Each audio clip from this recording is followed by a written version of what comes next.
Bueno, egunon denori, hasiko gara.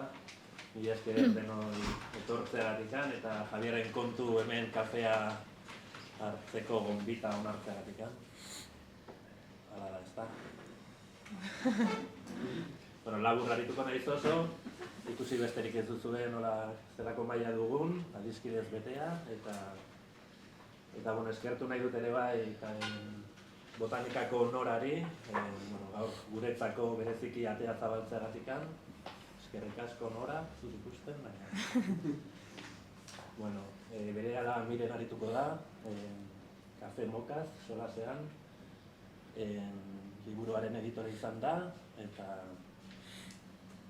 lehendabizi aurkeztuko dizkizuet gaurko protagonistak. Nire aldamenean daukat Lorena Martínez Oronoz, irundarra, lorategi diseinatzaile tituluduna, eta bokaziozko ilustratzailea da 2000 urtetik aurrera. Argitaletxe eta komunikazio enpresekin eta ehungintzan lan egiten du, besteak beste. Liburuak, aldizkariak, kartelak, jolasak eta gauza gehiago ilustratu ditu.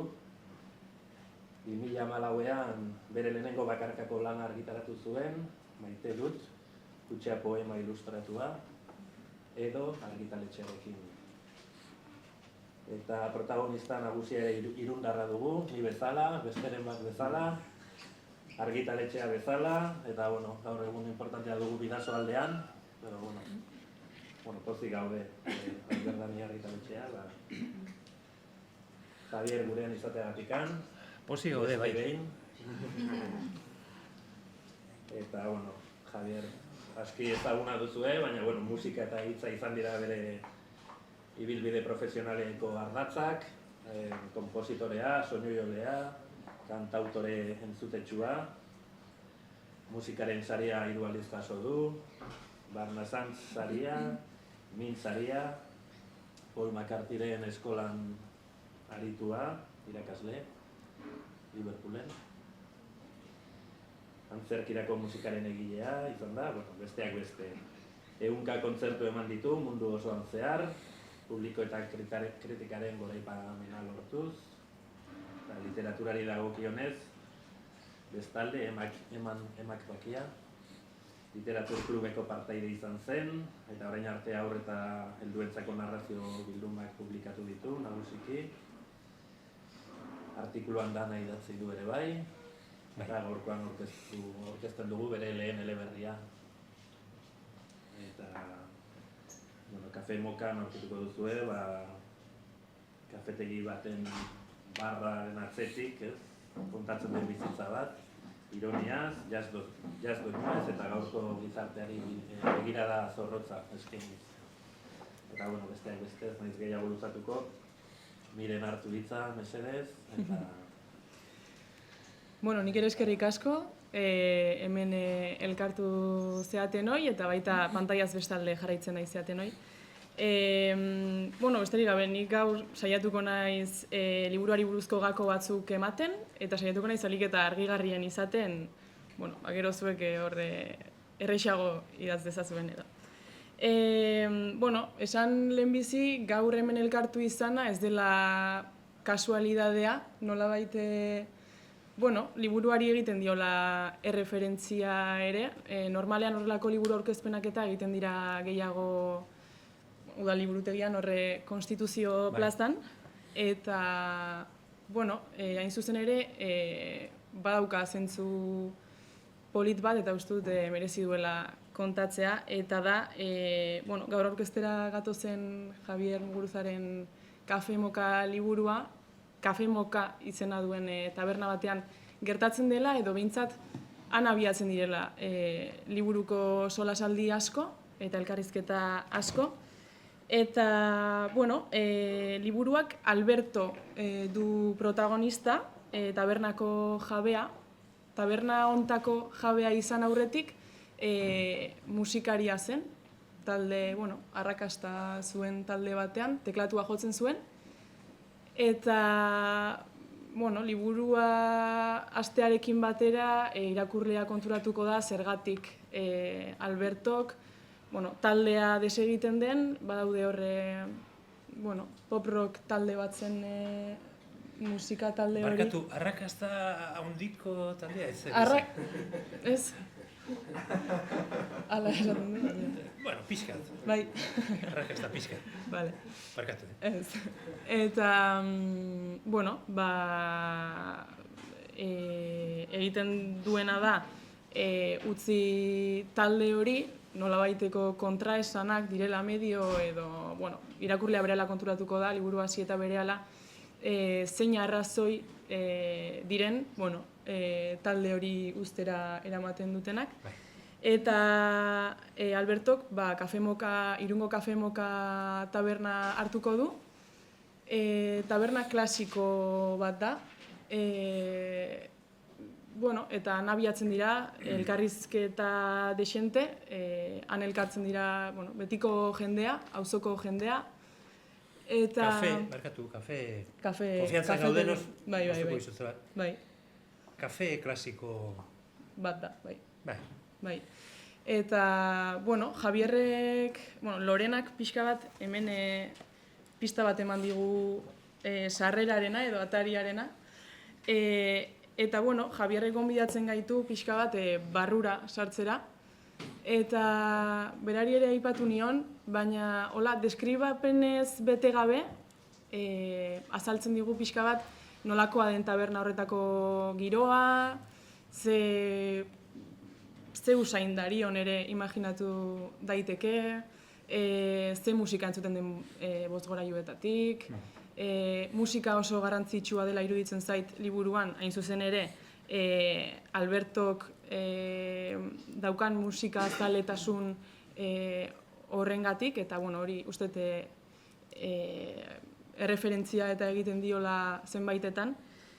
Esan dut, taberna klasiko xamarra dela, norberak imaginatu dezakena liburua irakurri ahala, eta esan nion, nik modu bateko taberna imaginatu dudala, orduan irakurleak nork bere taberna imaginatuko du. Eta area juten direnak, izan daitezke inguruko lantokietan eta lan egiten duten langileak, edo euskaltegiko ikasleak, eukitzen dituztenak beraien artean gaur egun pilpilean dauden gaiei buruzko hausnarketak, kezkak konpartitzen dituzte, bai beraien artean eta bai Alberto kamareroarekin ere. Eta besterik gabe, pixkat hori da liburuaren funtsa, gero Javierrek azalduko dizue pixka bat hobeto, eta Lorenari pasatuko diot hitza lehenbizi. Nahi bezala, euskaraz edo gazteleraz, Bai, gazteleraz egin dugu.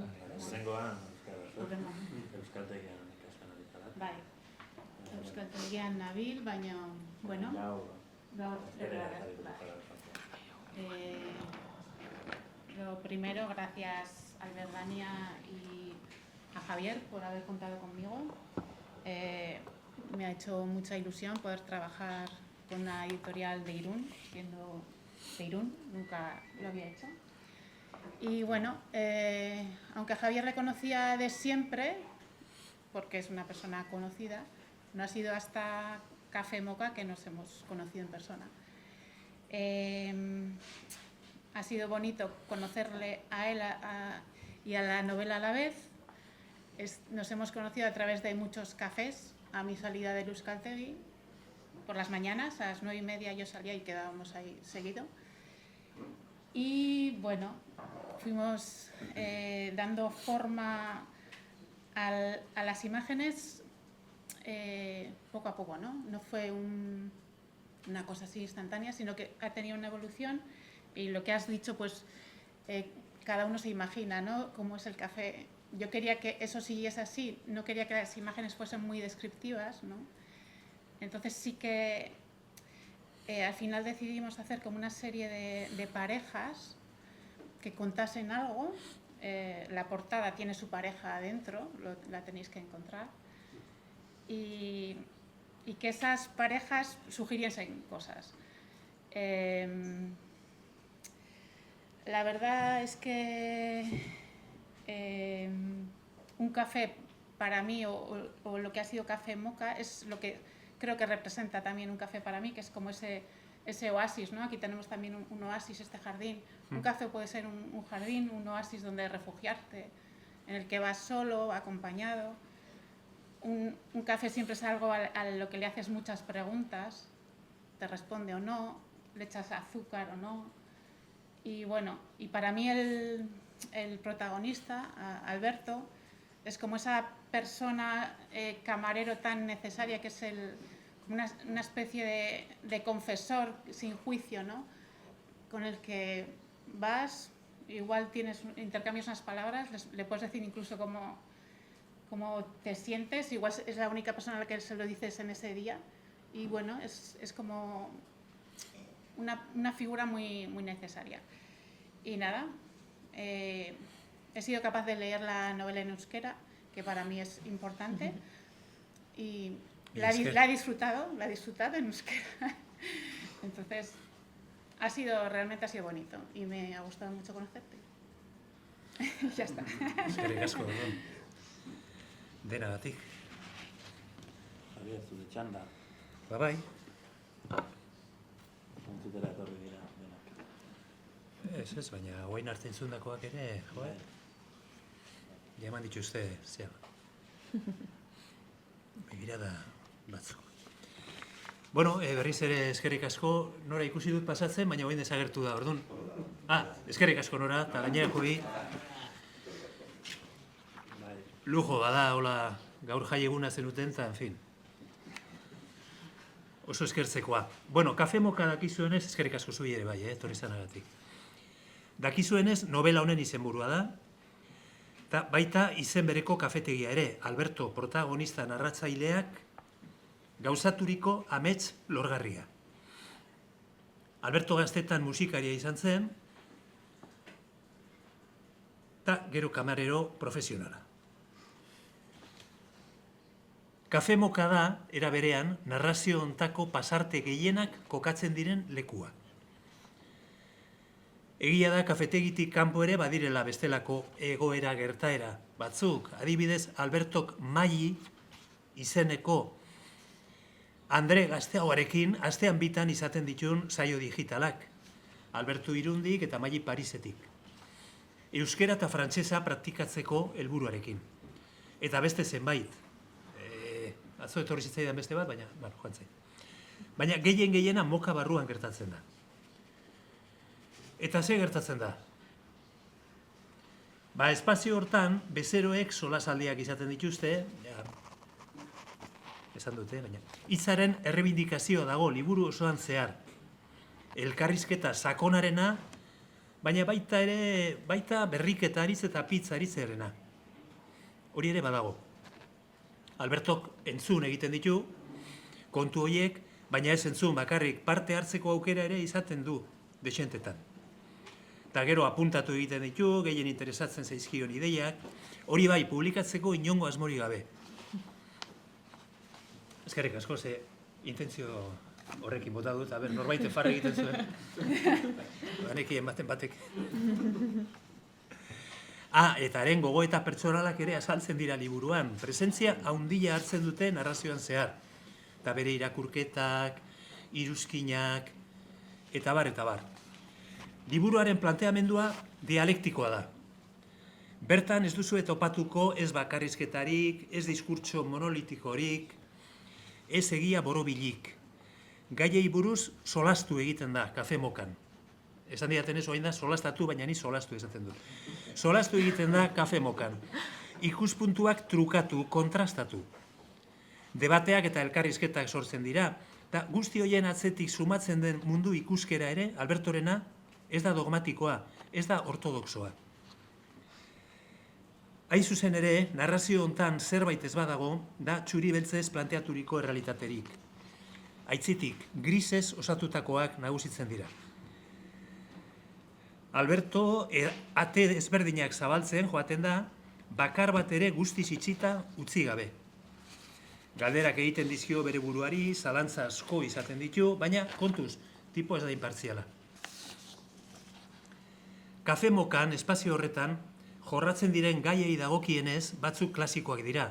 bakardadea, komunikazioa, identitatea, askatasuna, musika, alderdi teorikotik eta praktikotik, hizkuntza eta lenguaia, familia mota ezberdinak, suizidioa,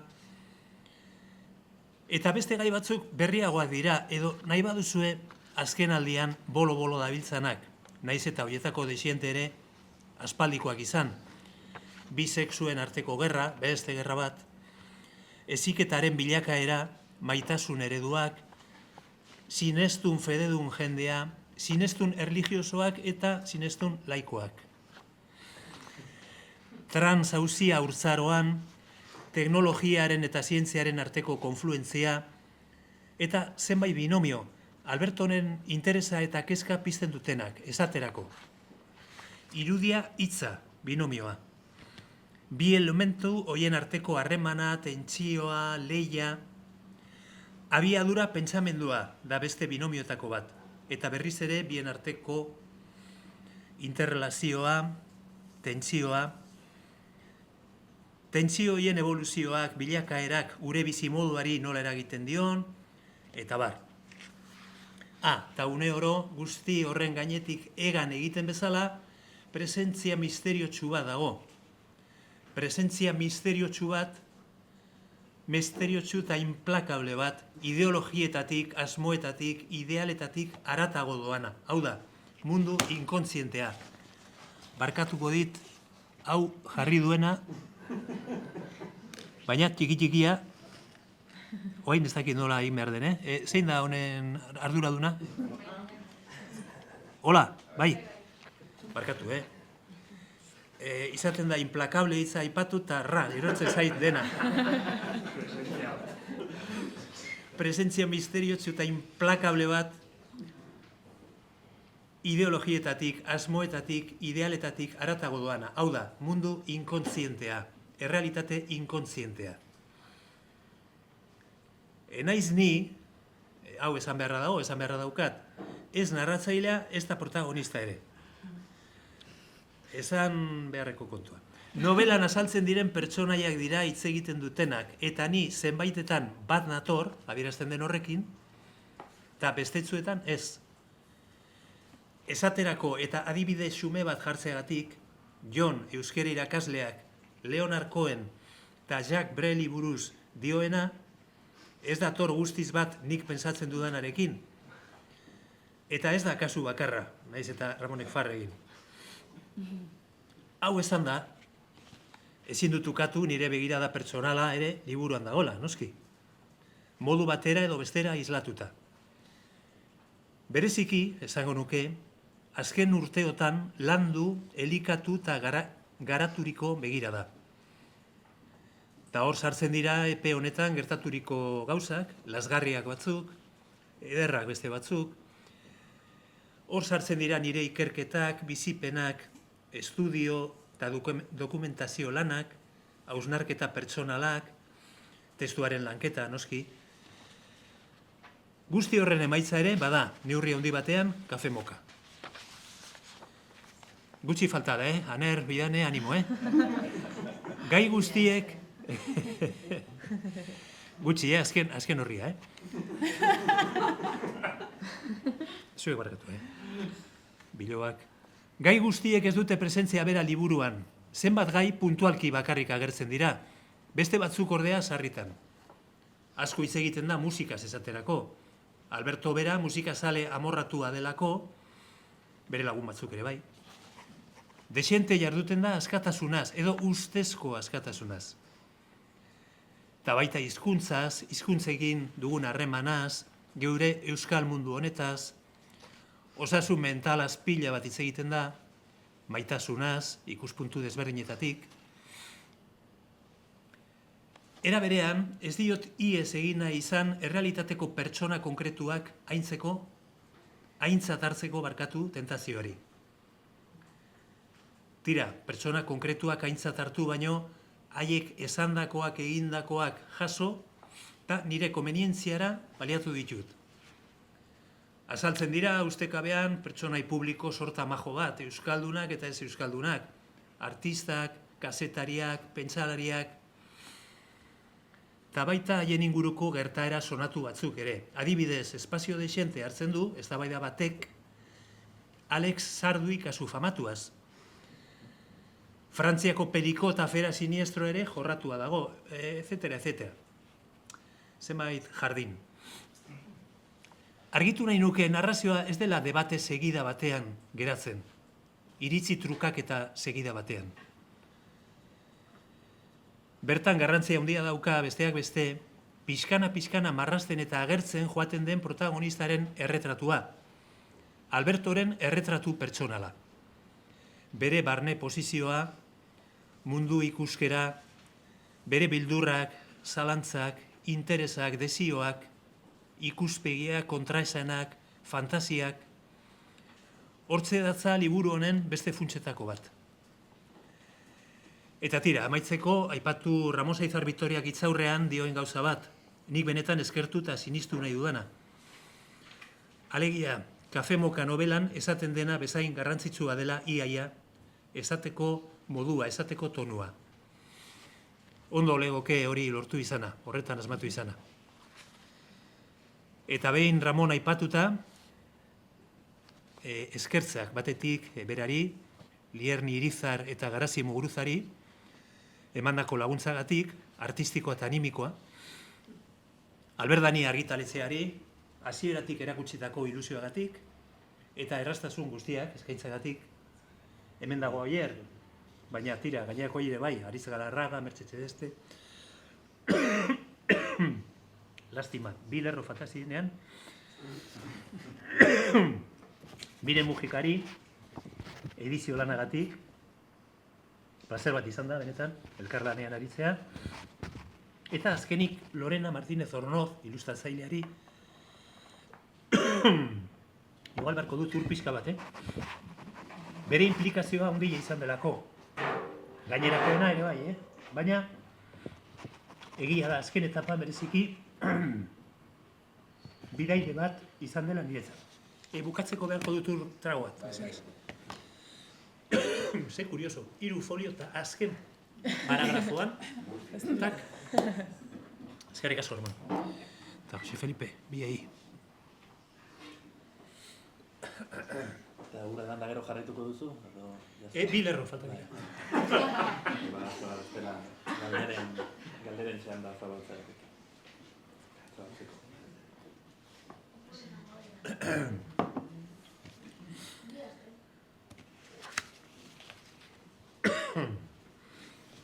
Ari nintzaion eskertzen, Lorena Martínez Ornozi, bere implikazio handia, eta bide bat esan nahi nuen gainerakoena ere oso handia izan dela, baina egia da azken etapan bidaide bat izan dela niretzat, bidaide compañera de viaje, bai. Bueno, eta marrazki ederrak egin dituelako, jakina. Bueno, hori xe falta zen, hori xe besterik ez. Orduan. Eskerrik asko zuri, Javier. Eta galderen txanda zabaluko dugu. Inork zerbait galdetu nahi badu, aurrera, mesedez. Probestu, hemen duzuela. Bildurri gabe. Zuen narrazioak irakurretakoa gara, lehena da, lehen novela duzu hau. Ez dakit, kafe azukre askorek idezako novela da edo azukrerik gabe idatzitakoa. Gozoa edo garatxamarra ere, dramatismoa badu? Bai, badu. Aipatu dut momentu batean, esaterako datorkidana, lehenengo labote prontoan datorkidana, pues suizidio adibidez. Suizidio badu presentzia haundi xamarra. Momentu ezberdinetan gainera, ez? Eta suizidio batean, bi suizidiotan, edo suizidiotatik abiatutako testuak. Esan nahi dut, hori guztiak derrigor dramatikoa da. Uste dut testu bat dagoela oso gogorra, aldortatik. Gero, gauza bat gertatzen da, protagonistak, Albertok, maitasunean sinisten du. Gaur egun, iaia, barritzen farra egitea, zegoela da. Jende, askori, jakarazi egiten dio, baina Albertok maitasunean sinisten du. Alde hortatik, zuk azukrea nahi badiozu deitu, nik enioke azukrea deituko, ze maitasuna niretza da zerbait. Baina, bueno, ez dezagun nahaztu egilea eta Alberto. Alberto sinisten du, eta alde hortatik, batzuek igual, ez dakit, orain buratu zait, pentsa dezakete, ze gizon inoxentea, edo batzuentzat hola izango da. Denetik pizkat, gehituko nuke, niri gustatzen zaidala azukre gutxikin. Hori da ja nire gusto pertsonala. Pizka bat, tak. Azukre gutxi duen liburua da, eta musika asko duena direnen hitzetan. Irratian jazz aipatzen duzu, irratian ez dakit izenik jarri beharko genukeen, jazz musikari zehatz baten izenik. Bai, Zaizar Victoriak, por cierto, ez dago hemen, ez?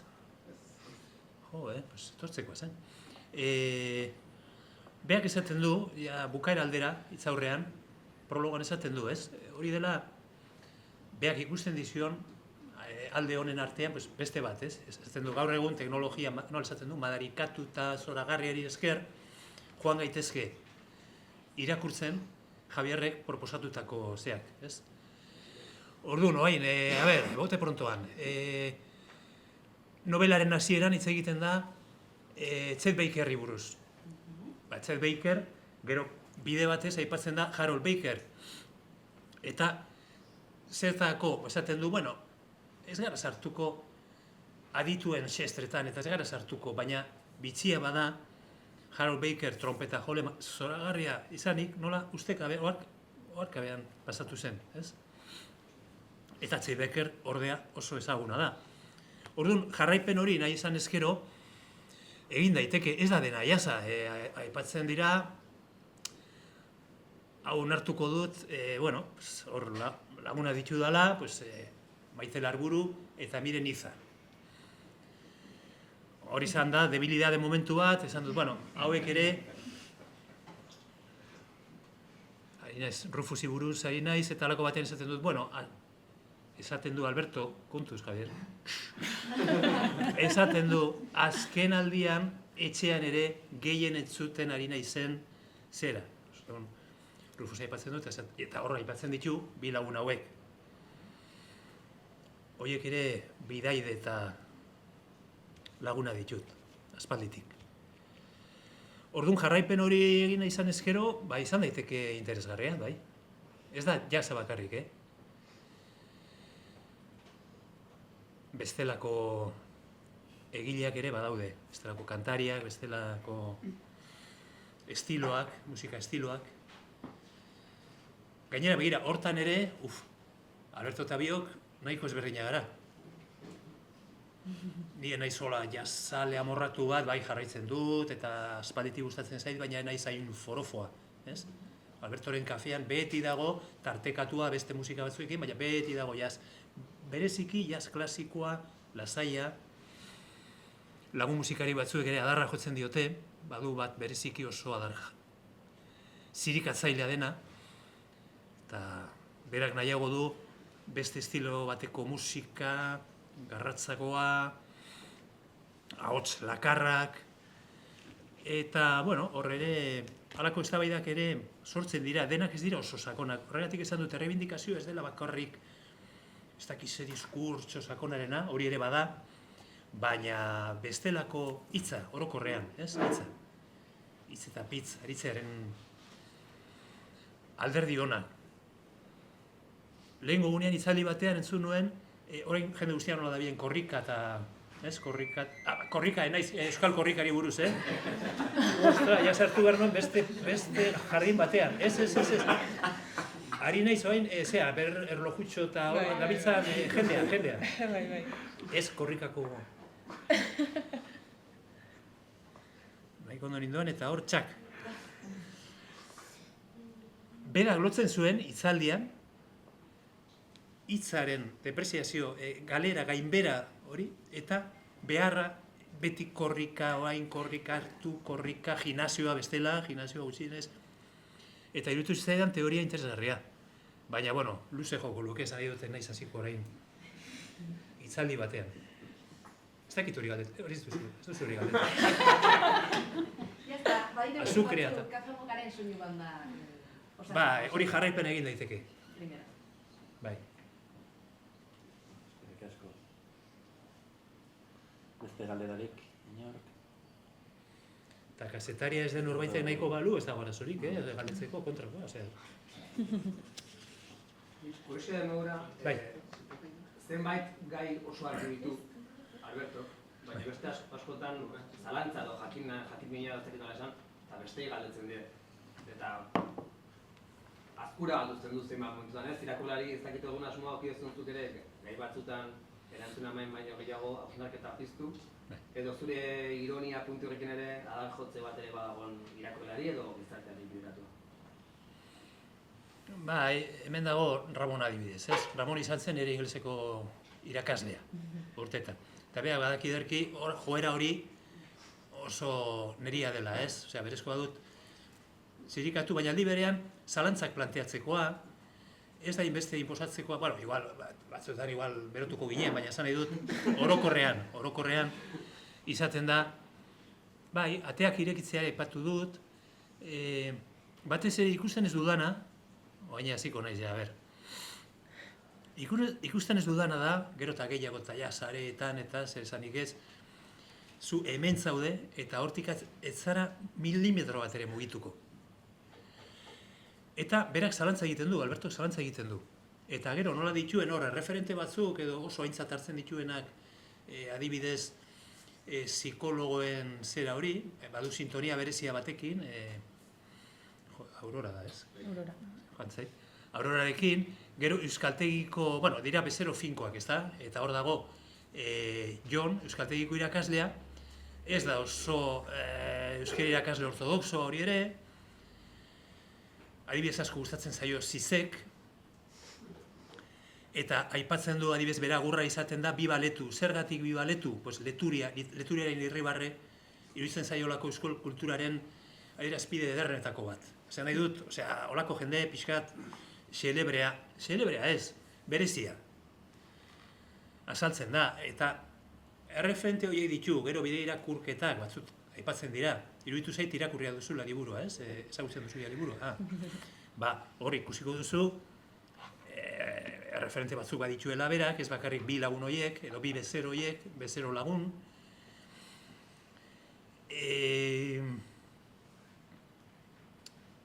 Bere gogoetak noski, bere esperientzia, bere... Ez zaio interesatzen, eta niri ere ez, ja guztiko naiz, gehiago, niri ez zait interesatzen hemen ezer inposatzea. Baina adibidez, maitasunari buruz, bat aipatzeagatik, ez dakite neska horrek galdetu duen maitasunari buruz, edo ni gero liatu nahi zen. Zu galdetu duzu maitasun? Ez, nik atera dut maitasunarena. Hori adibidez izan daiteke gai bat, orain jende guztiak oso garbi daukana. Bakoitza bere tribuan, baina denok oso garbi dugu. Hori maitasuna, eta hor, bueno, pues, azaltzen da, adibidez, Zizeken ikuspuntua. Duda sortarazten dio. Zaten du, joder, ostras. Claro, Zizekekin ezin duzu esan, fatxa bada, ez esango du, ez, bakizu ez. Zer pentsa ematen dizu, oain zer pentsatu esan behar da, ez? Zer pentsatu, zer pentsa gustatzen zaigena. Ematen dizu, irekiko balitz pixkat, ez?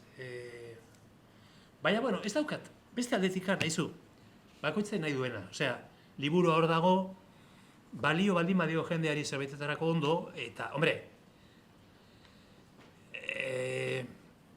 misiolari lanak eta gero eta gutxiago interesatzen zaizkit, ulertzen. Osea, ez da, aber jendeak lortzen dudan jendeak ez dakiz ze egitea eta ez, baina zabalduko balira debate batzuk ni zoratzen, karo. Ederra izango litzake. Adibidez, bueno, ez, sartu behar zintu da, eta ez du zentzuri, ez. Bai, bota. Bai, berak aipatu du adarra jotzean ez da, baina humorea badago liburuan eta baldin badago nolakoa. Bai, nik uste dut humorea badagola, ironia uste dut badagola, sarkasmoa gero eta gutxiago interesatzen zait, garai batean ni hortik nator, ez? Sarkasmo eta mundu hortatik nator. Hasiko naiz pixka, kontu intimoak kontatzen, ez? Hori ja, etxetik pixkat datorkigu, etxean hori ze pixkatu, gure umorea, gure zea, gero rock munduan ere beti sarkasmo gero eta gutxiago interesatzen zait. Ironia da zenidea, sarkasmo eta ironia zenidea dira, baina beste estilo batekoa. Askoz gehiago interesatzen zait, eta nik uste dut ironia dagoela franko. Bai. Baina...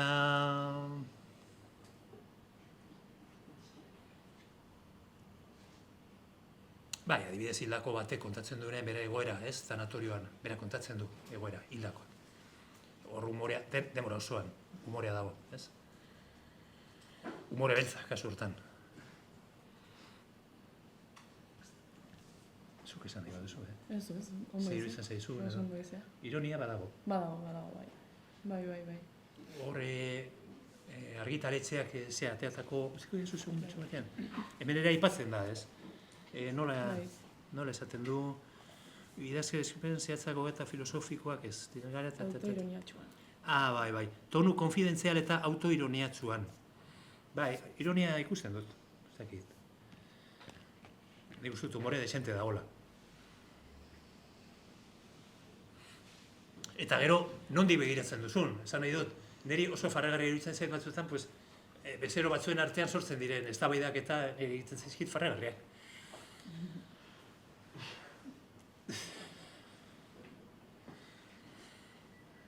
Liberetik kanpo, ez? Diozu egunerokoan, ez? Entzuten dituzunako, tabernetan eta, ez? Liberetik kanpo, ez? Ez, eleberrian bertan.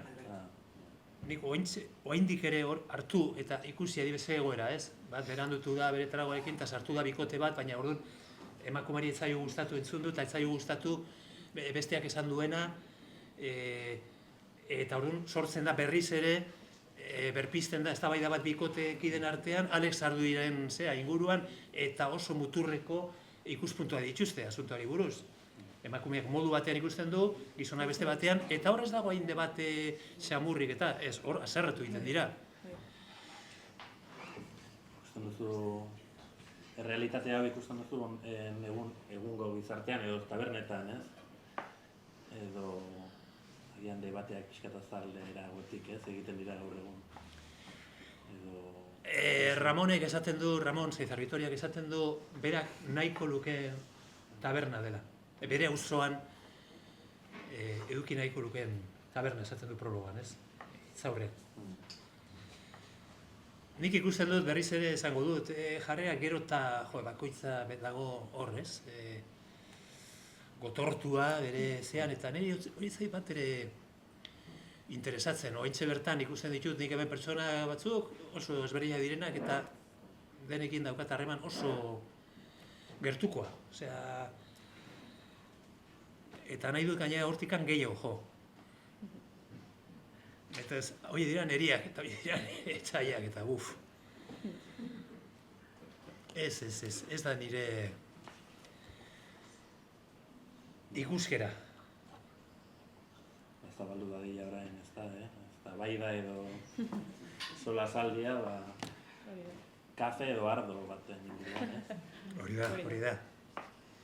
Oso ondo, mila esker denegi, etortzeagatikan, eta gozatu liburuaz. Mila esker. Gaurkoan txalo zaparrada bat egingo dugu.